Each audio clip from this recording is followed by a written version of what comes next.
Depuis leur rencontre en 2016 lors d'un concert, ils sont ultra discrets.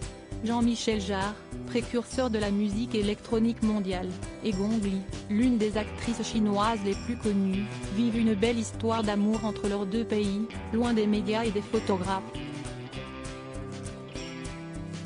Ce qui n'a pas empêché le musicien de 74 ans de faire quelques confidences ce dimanche sur leur rencontre qui, pour lui, était préméditée. Je me suis toujours demandé quel était mon lien avec la Chine. J'ai été appelé par ce pays.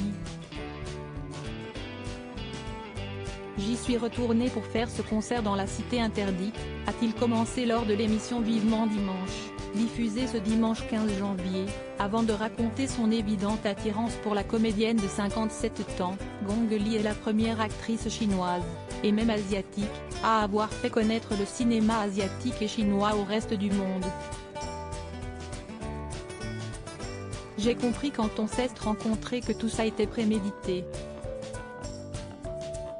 Pour rappel, le couple n'a officialisé qu'en 2019 lors d'un dîner à l'Élysée mais vit sa belle histoire depuis le concert de sa tournée Electronica du musicien, pendant laquelle ils se sont rencontrés. Pour autant, aucun des deux n'a profité de ses 6 ans pour apprendre la langue de l'autre. Alors que Michel Drucker a fini par demander au musicien s'il parlait chinois, la réponse ne s'est pas fait attendre, pas du tout.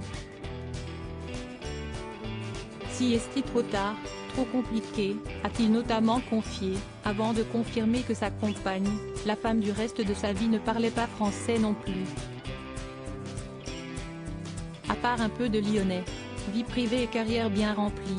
Une belle histoire qui dure depuis 6 ans, donc, et qui fait briller la vie privée de Jean-Michel Jarre, déjà embellie par la présence de ses 2 enfants Émilie, née d'une première union, et David, dont la mère est l'actrice Charlotte Rampling, prestidigitateur venu étaler ses talents en magie sur le plateau de Vivement Dimanche devant son père. Et tout ça se conjugue à une carrière brillante, qu'il n'est pas prêt d'arrêter. En 2022, le musicien de génie a sorti un nouvel album, Oxymore, acclamé par la critique. Rendant hommage au compositeur Pierre Henry, il avait montré une nouvelle fois le talent de l'artiste, toujours précurseur et qui sait s'entourer des plus grands. Pour l'un des morceaux, il avait pu s'entourer de Martin Gore, de Dépêche Mode.